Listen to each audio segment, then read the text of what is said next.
Hey you guys, this is Josh And Carolyn. with Homesteading Family, and welcome to this week's episode of the Pantry Chat Food for Thought.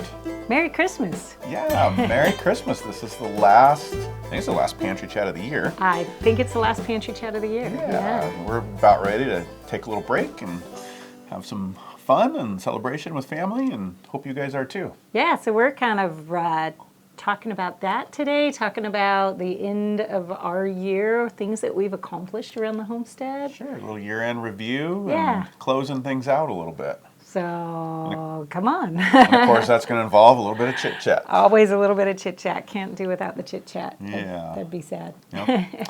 Anything particular that you're up to right now?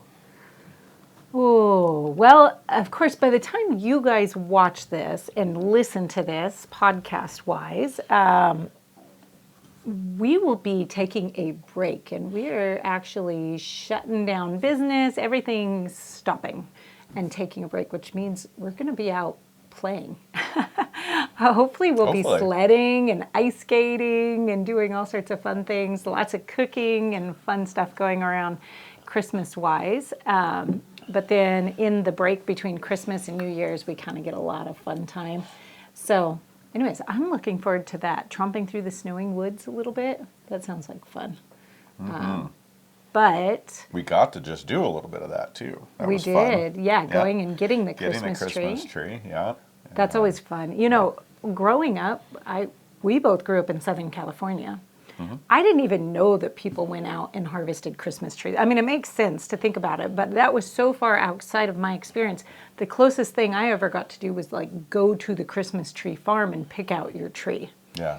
But so living here, that's just been something that I love every year, getting to take the whole family up and like go search around the forest until we find the right tree. We don't even fight really about which fun. one's the right one most of the time. Most of the time, yeah. There's a few snowball fights, though. Oh, yeah. You know. Yeah. You got to do all the fun things. And it's fun when we had 6 inches of fresh snow, so all the trees had snow in them. Yeah.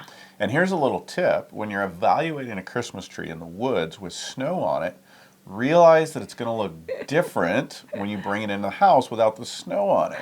That one got us this year a little bit. We kind of know that, but the tree was like perfectly shaped with snow on it. But then you shake off, we cut it down, shake off the snow, set it up in the house, and was like, wait a minute, is this the same tree we picked?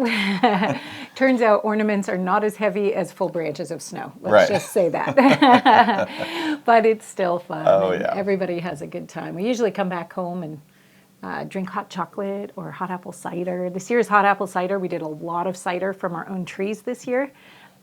So we have a lot of apple cider on the shelf. Yeah. So drink some cider and let the tree dry for a little bit. The branches dry as it's all melted off. And then we get to decorate it in the evening, and that's always fun. That's always a fun day. I like that day. So, but, aside from that, around the Christmas season, we've been really focusing on school. We've been doing double days, a lot of days, where we are literally doubling and doing twice the amount of schoolwork that we would get done in a regular school day, just to really, I don't know, it's like the opposite of make hay while the sun shines. It's like do your school when it's raining and snowing and there's no sun. And the days are short and the nights are long. Yeah. So we've been focusing on that so we can just really get a lot of school done, get caught up. Yeah, and everybody's really on board on that. They're inside anyways. Yeah. It keeps their minds active, and it frees us up to be able to be more flexible when the sun is shining and we want to be out, whether that's out doing homestead chores or out doing something fun. Yeah, definitely. So it is. That's kind of what we've been doing, what I've been doing. Yeah. We in the household have been doing. What about you? I'm just hitting my stride, realizing actually today, this morning, that we've kind of got everything winterized and we're getting into winter motion. That means all the animals are up to the barn, operating in the barn system. We're not out in the snow anymore. We feed some hay and stuff and kind of push the season and a little bit of stockpiled forage and whatnot. But projects are wrapped up. All the animals are in the barn, so all the chores get done. Including the cows in the new addition on the barn, which is exciting. Yep. So we needed a bigger area for deep bedding. We needed more area to store our deep bedding material and our hay under roof because we get so much snow and rain, and then we need a place to feed the cows. That doesn't necessarily have to be under roof. Cows can do just fine out in the snow. It's more for an ease of management of not just the cows and feeding, but of the deep bedding. Yeah. And so that we're not just accumulating manure, we're having a nice bedding system that then turns into compost next spring, next summer. So that just makes management, it makes the chores so much easier. We have a nice, this system is almost fully complete. It'll take us one more year to get a couple of the water and electric things dialed in and the structure finished. But gosh, we're feeding 9 cows, 3 sheep, 7 pigs, 3 goats, 100 chickens, milking the goats and the cows. And you know how many? There's 4 of us up there. I'm more just have to manage at this point. Yeah. And chores get done in less than a half an hour, a little longer for the milkers. It's fast. Yeah, And you guys are up to the barn and back really quickly. yeah, and so we're just hitting that. We haven't been at that. That's just like right now. So that'll get us through to spring. And so yeah, it's just been getting to that point, which allows everybody to sleep in. We try to get a little more extra rest in the winter so people can sleep a little bit longer because chores are shorter. We've shifted the schedule a little, Yep. so we don't start breakfast until quite a bit later. Yeah, so that's just been getting here, and now it's like, okay, like I came back down early today, and I was like, oh, okay, what am I gonna do? Maybe I have a little more time for personal study in the morning or something. But So this it's a good is place. really fun because this is something we've focused on for years. We've talked a lot about it, is putting these systems in place so that your homesteading gets easier year after year, and you start making things more simple. And we're really seeing that come to fruition this year, where it's like, yeah, that was pretty easy and pretty fast to get all the chores done in the middle of winter, which is historically one of the hardest times to get all the chores done. Oh gosh, the years chopping ice in the snow, in the rain, Yeah. dealing with hay under snow, and you do what you got to do to get it done. Right. And we've done all that, but building those systems, and we have a lot of people ask us how to prepare for retirement and how to prepare for preparing aging. older. It's these systems that are really key. We've got kids right now, but our first of our kids are starting to go out, and some of them seem like they want to stay around. They maybe want to make a business. That's yet to be seen. Right. So I'm always thinking about, how are we aging, and how are, what systems are we going to keep up? The reality is, if it was just us, we would shed quite a bit eventually, but also making things as doable as possible. And so that's part of it, is putting these systems in place, not just for today, but thinking about the future. Yeah. The other part I try to think about is for kids that want to do this lifestyle, but maybe still need to work a full-time job, or we're setting systems up and showing them how to set up systems to integrate and meld this into the modern world. Yeah. And yet be prepared for what ifs if, But it takes a things while go sideways. to get these things Yeah. up and running and Yeah. the way you want them. So you do have to be patient with the systems and figure them out. So that's exciting, though, to see that starting to come together. Oh, and I wanted to tell you guys, I got really excited. Now, this is, parents out there are going to identify with this, especially parents that deal with snow. Every year, we go and we buy 2 or 3 of these cheap plastic discs. Well, yes, kids, right? They want a disc in That's the what you snow. have, It's good, right? inexpensive fun, and keeps them active and out. But they destroy them, and they're essentially like disposable discs. And it's these been plastic impossible to find good ones. They've Yeah. gotten worse and worse. They have. Like the plastic's just fall thinner, they apart. break down. It just, Chinese junk. We just found a company that makes USA made, and they're metal. Yeah. They are metal discs, and they look wonderful. The kids took them out yesterday, and they got out on them for a few minutes, and they're like, "Oh my gosh, they're so fast! These are so I great!" bet they're faster than plastic. I too. bet they are. And so I am so excited that you made the comment the other day. Our grandkids might be sliding on these like Heirloom heirloom sleds. snow sled. Yeah, They're discs. They're not sleds. But it's super. I can't remember the name off the top of my head. Can we find it and get a link for yeah, them? we'll put a link for you guys because they're nice quality. this and is- USA made. I love it when we can find things. It's like one less thing that's disposable. I feel Yep. that way about the American Blossom sheets. Yeah. Like sheets in our house were disposable. And then we get those, and they're such good quality sheets that they just last and last and last. Ever since we've gotten those, we've never had to replace a sheet. And that just they're expensive up front, but I'm like, well, they're cheaper today than they will be, a year or two from now, and I won't have to buy the replacements all the time. Well, and it's just a good homesteading mindset. I mean, we have to make do with the resources we have, right? So sometimes we've got to buy cheap.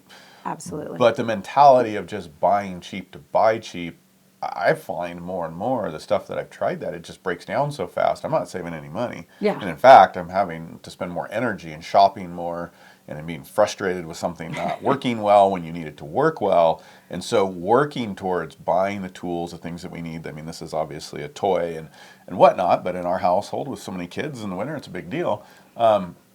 It actually becomes more fiscally responsible. Definitely. And, blending frugalness with buying good quality, and you find that actually those things then last so long. They do. That you spend less energy on them and less money over time.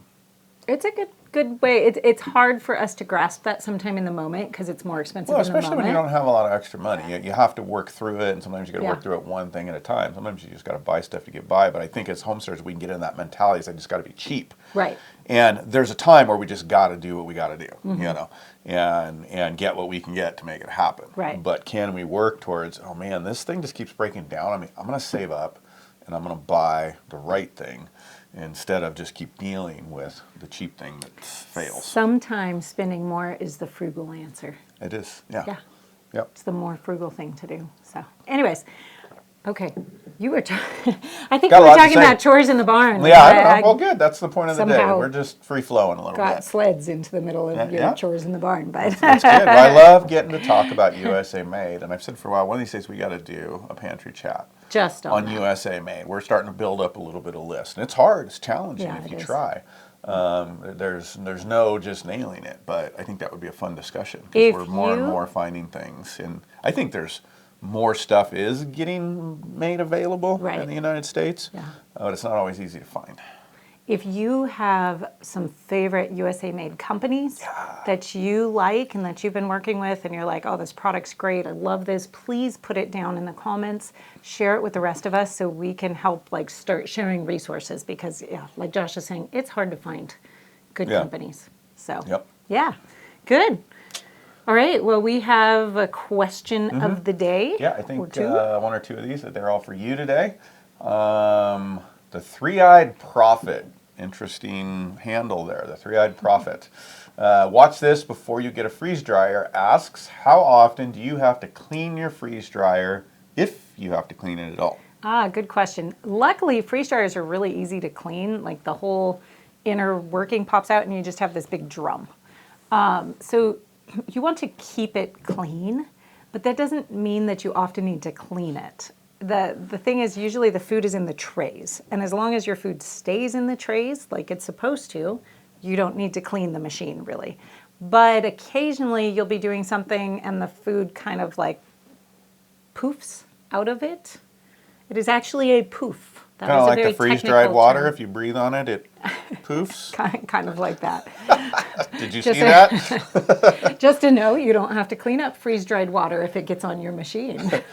Don't miss that video. Don't miss the last 30 seconds of the video. I think we actually had a question from somebody in here who said, if you don't have a freeze dryer, what is the best way to store water? And I thought, oh dear, she didn't watch the last 30 seconds of that video to know that it was a joke. So we won't call out that name. But and just as a note, there is a blog post attached to that video that has real information on how to store water. And it's not by freeze drying, just as a hint. But the good news is easy to clean, don't have to clean your freeze dryer often. And when you do, it's literally just taking like a damp soft cloth and wiping it out and getting it all nice and clean. So it's really easy. For me, I find that maybe once every 3 or 4 runs, something kind of gets out of the tray and I need to wipe it down. That's often because I think we do what we do with every machine that we own in this house, which is kind of to push it a little bit, maybe fill it up a little more than it should be filled up, to get a little more out of each run. So if you were being careful, I doubt you'd even have that problem. So Cool. yeah. Let's see here. Leslie Melby says regarding the fruit leather recipe pumpkin pie spice video. Ooh, yeah. Hope you and your family are staying warm these days. Have you tried your Pomona pectin hack with this recipe? Blessings from southern Idaho. Hey, almost a neighbor. Yeah. With the pumpkin pie spice fruit leather, no, I have not tried that. I don't know why I haven't tried it. I just have not tried it. I guess it's kind of a consistency that's a little different to start with, but you could definitely do that. I'm trying to think of exactly how that would work, but you could, add some pectin to that, and it would probably make it much smoother and more of that like jelly-like consistency rather than I don't even know how to describe the consistency of a dehydrated pumpkin pie leather. Like it's I don't even know how to say that, but but I could make it a little jellier, gummier. I'm not real sure what to say. It could make it good. Try it. We'll go with that. Give it a try and give us your results because we'd love to know. So I got to do one more. Okay. That's about freeze-dried water because so many people have asked, but it's not about the water. Okay. So Good. you don't have to answer anything about the water, but everybody wants to know, and this is just fun. Hideaway Homestead particularly is asking about that video. How did you do this with a straight face? Oh. I'll never know, she says, nor will I. How many times did it take? I focused. I actually only cracked up in filming twice, but I had to get into this zone. The moment that I had to pour the water in to rehydrate the water powder, right. I don't know if I was horrified that I was actually filming this or if I thought it was hilarious because I had this moment of conflicting emotion while filming it. It's like, oh my gosh, what am I doing? Why am I doing this? But it's important to remember to laugh. Well, and to take things a little lighter. It not is. So seriously. And I appreciated everybody's sense of humor. Yeah. Some people got a little frustrated. And I actually expected a bit more frustration from people. Did you? Yeah. But, we have faith in your sensibilities that you realize this is not real even all the way through it. But you did such a phenomenal job at it that I was like, oh man, you're going to have people going, but wait, what? What? Really? Anyways, and you guys had a fantastic sense of humor. So if you haven't seen that, you got to check it out because it's just phenomenal teaching, even though there's a catch. And a lot of the teaching in it, aside from the water fact, as I'm working through the process of the freeze drying, that's exactly what you do. I did real teaching in there about the freeze drying process. If you were to replace the water in that with milk, that would totally work. Yeah. Or any other liquid like that. Yeah. So it was definitely a fun video. But the other thing I think that came out, besides the importance of laughing and taking things a little lighter, there were quite a few people who actually were believing it through most of the way through the video. You did such a good job that it was going to make people go, whoa, okay, there's something to this. She's serious. It's a good lesson, though, I think, for all of us, because it can be really easy just to believe somebody and to believe something that you see. And I know right now, there are really good tutorials on YouTube that I have watched on how to do things that are dangerous. They don't work. There's a whole list of things. And, it's really important to just keep that critical mind on. Thank you guys for laughing with me on ours. But to keep that critical mind on and go, this doesn't make sense, or I don't know about this, or double check it. Safety information with food preservation, there's really great directions out there that are really clear, really good, well-presented instructions on things that are incredibly dangerous to do in canning and have killed people and do kill people. So it's you want to be aware of that and just be aware. Be the YouTube Berean. There you go. Right? Be the Berean. Be the Berean, yeah. Say thank you and then go do your research. And continue to do your research and verify and validate your resources. Yep. Definitely. So, anyways. Cool. Okay. Well, fun stuff. That's just a fun one. Glad we could touch base on that because I've had those questions personally, and I've seen them a lot in the comments and everything else. Like, how in the world did you do that? So I got in the zone. I got in the freeze drying well, water zone. you know what? I think something to bring up. You're that good of a teacher. You got into your teaching zone, and I mean, you did it. It was all real. It's just obviously, you got to have water to rehydrate freeze drying water. But yeah. So it was fun though. You got in your zone. You did good. All right. Well, anyways, moving on. We were gonna just recap a little bit this year as we exit out of the year. Any highlights? Any things for you this year that? The really big one, of course, is baby Nathaniel was born back in March, and now babies just integrate into the household so much that it's kind of hard to imagine a time when he wasn't here. He's what, 10 months, 9 months, 9 months, yeah.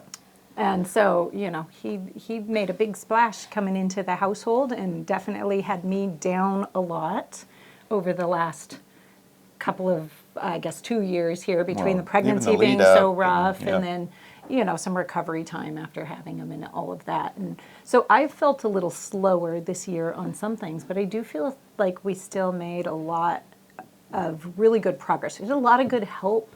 As the kids get older, they can do so much so quickly. It's amazing.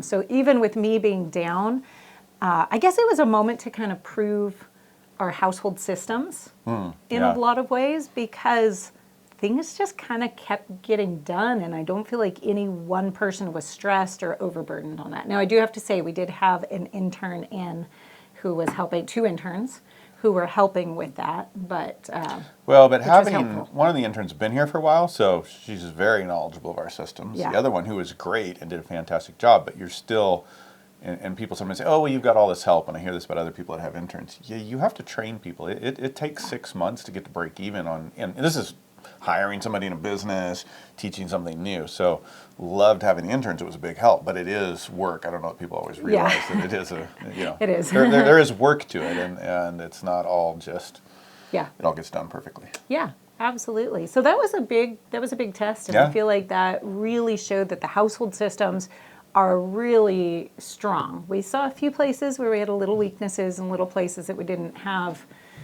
accounted for on who does what and when, and it wasn't quite as laid out. But yeah, that was a big one for me this year, I think. Yeah. So, yep. Yeah. What about you? Want to go back and forth? Oh, sure, yeah. Gosh, I think this is less homesteady, but just our oldest son got engaged.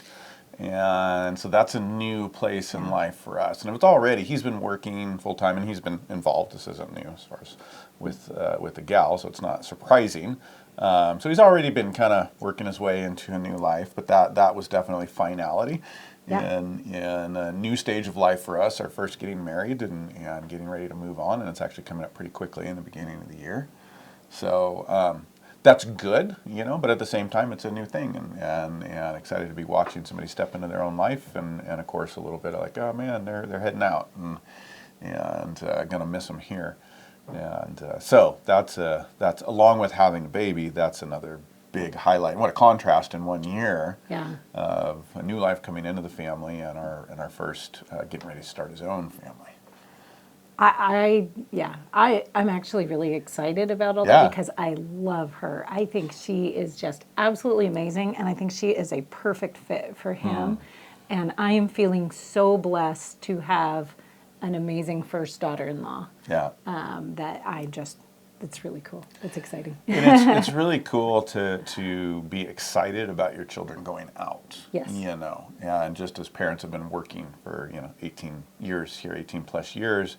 And, you wonder, and people tell you, oh, wait till they're teenagers, wait till this, wait till that, and all the stuff you hear. And of course, we have paved kind of our own path and done a lot of things counterculture and different. And so that's a risk in some ways. And to see our first going out and to be excited about it, that they're doing well, you're excited about what they're doing. Excited about the couple, excited about their path in life that they're charting before them.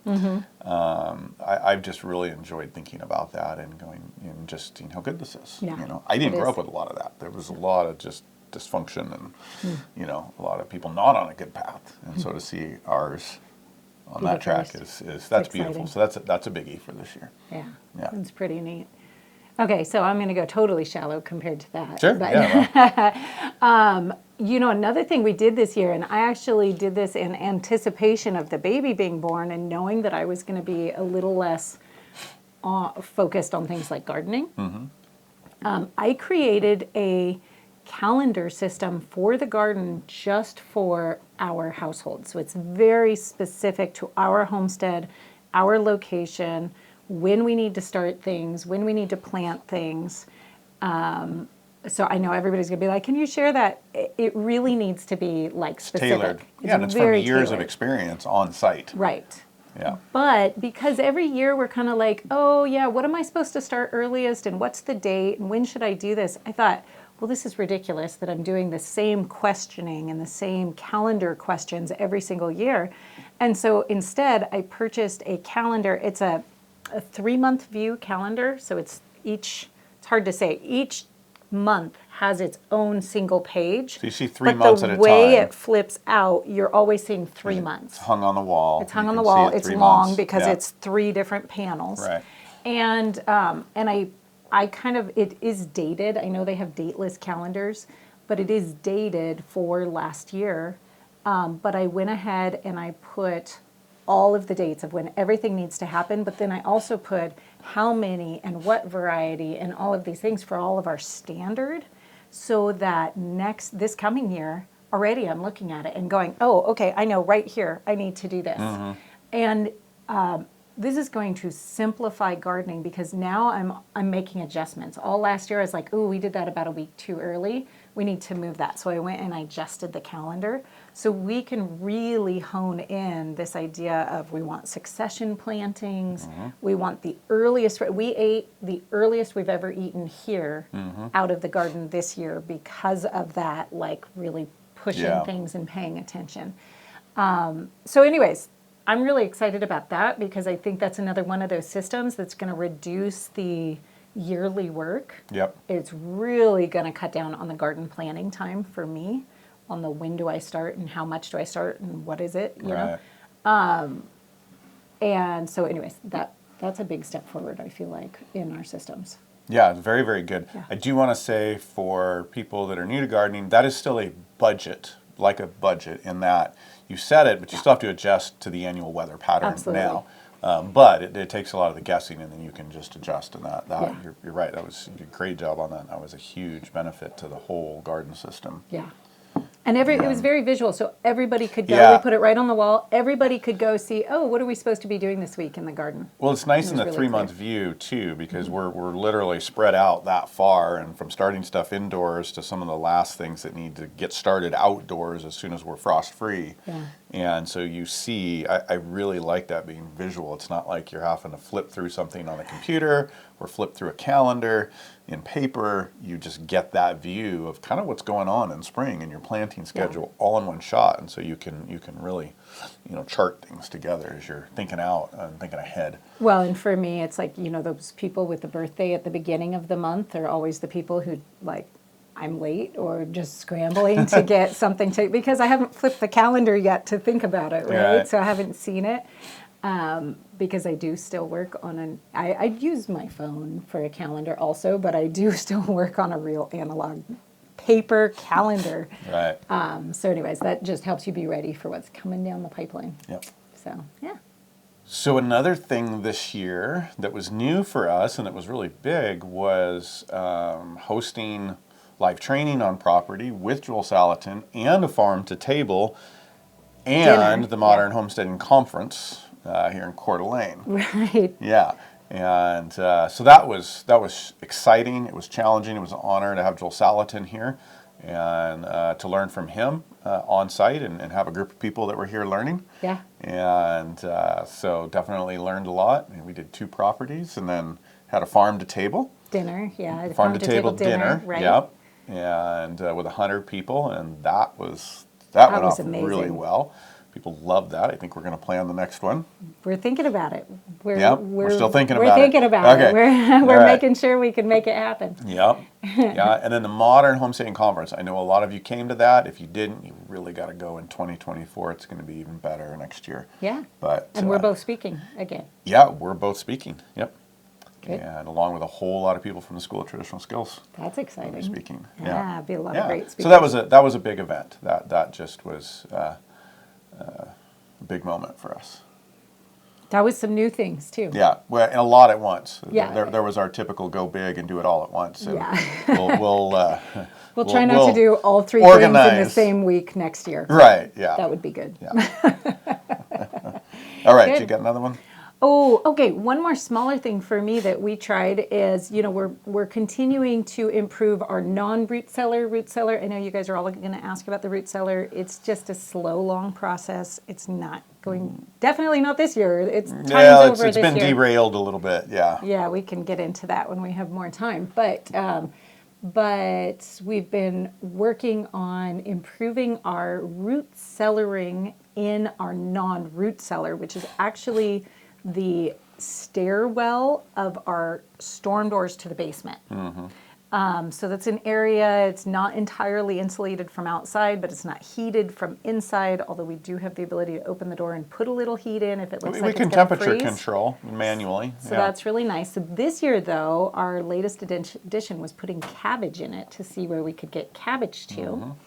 And we, immediately after we put it in, we thought, the cabbage is all done. The cabbage is all ruined. It all just wilted. And then we looked at it and realized it got a little wilty, but it's still in great shape. So for cooked cabbage or for any sort of soups or stews or anything like that, we put it in. They're still in great shape. So here we are, December, and we've got quite a bit of cabbage that we can still go through. That's going to get us, I'll bet you. I mean, we'll eat it before we have a problem.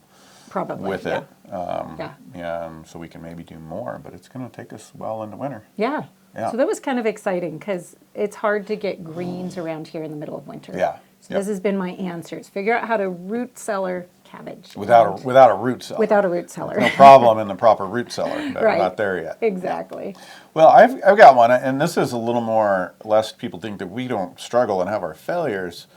We've had a couple challenges this year. One has been with just the sheep. We kind of did a redo on the sheep herd a couple years ago to get both a wool breed and something that was a little larger. The wool breed we had was very small and just weren't getting a lot of yield for the food consumption and the work. So we had Icelandics and we had Gotlands originally, which were great sheep, very hardy. Great all the way around, other than no real low health carcass yield. Very low small carcass yield. carcass yield.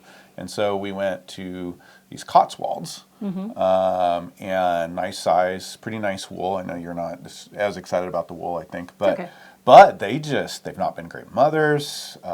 We've had one kill themselves, just do something stupid.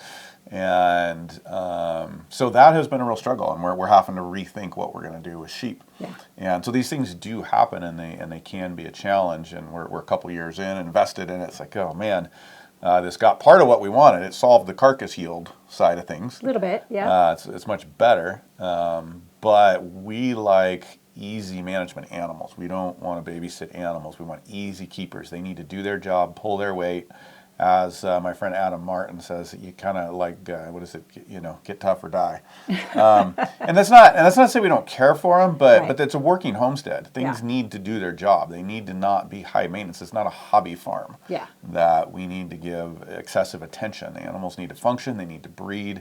So that's been a challenge. And then the coonies have been a bit of a challenge. Yeah, the pigs. And they are wonderful homestead pigs. They cost almost nothing to maintain. They live on grass and a little bit of supplements, pretty much grass and kitchen scraps. In our house, we could overfatten them accidentally. Well, we did on kitchen scraps. And we have. And so they're very low maintenance, and I'm very excited about them in that.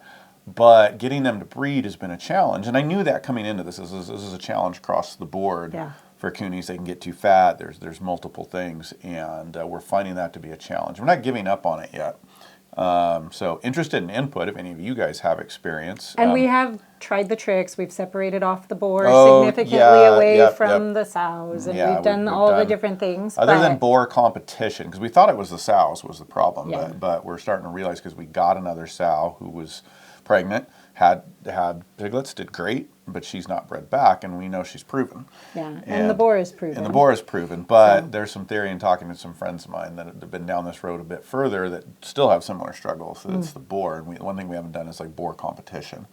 There we Anyway, so, there's real struggles here too, and those have been two systems that they're working, but they're not working great. And we'll be making decisions next year, like how do we continue to work through this? Do we keep going down this yeah, route or yep. go a different direction? Right, Yeah. yeah. So, well, that's good. It's always learning, always adjusting, and that's what we all have to do. And that's part of the journey, right? Yeah. There's always going to be things to solve, and there's always going to be some things to overcome, Yeah. challenges. Yeah. Hey, we hope you guys have an amazing Christmas season. Hopefully you're getting to celebrate with family and friends and enjoy winter, whatever that looks like for you. Maybe you're hot right now and seeing the sun, and the rest of us will try not to be jealous, but that's cool. So enjoy your Christmas and have Don't get me started. and have a great new year, and we will look forward to seeing you really soon. That's right. Hope you're enjoying some of the fruit of your labors. Merry Christmas. Goodbye. Goodbye.